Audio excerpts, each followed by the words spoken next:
सातारा जिल्ह्यातील फलटण येथील उपजिल्हा रुग्णालयामध्ये डॉक्टर महिलेने सुसाईड नोट लिहून आत्महत्या केलेली आहे।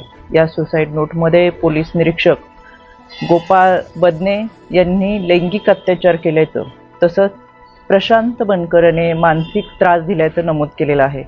राज्य महिला आयोगाने या घटनेची दखल घेतलेली आहे। यामध्ये दोन्ही आरोपींवरती BNS अंतर्गत गुन्हा दाखल करण्यात आलेला आहे।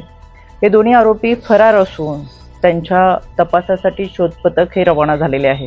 बीड आणि पुणे भागामध्ये यांचा तपास सुरू आहे।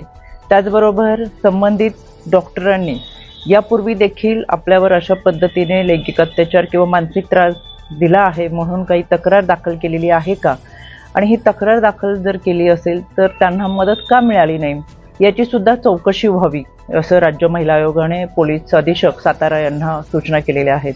एकंदर या संपूर्ण घटनेचा तपास होत असताना यामध्ये संबंधित डॉक्टरांचे शव हे विच्छेदनासाठी रुग्णालयामध्ये हलवण्यात आलेले आहे।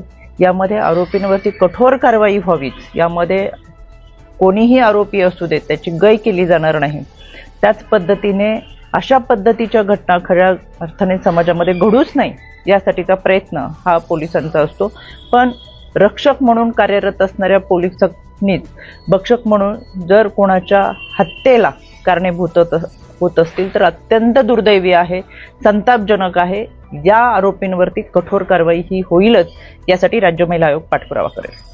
जनतेचा अधिकारनामा जाणीव हक्काची या न्यूज चॅनल मध्ये आपले स्वागत आहे। जाहिराती व बातमीसाठी आजच न्यूज चॅनलशी संपर्क साधा 80 87 820 897।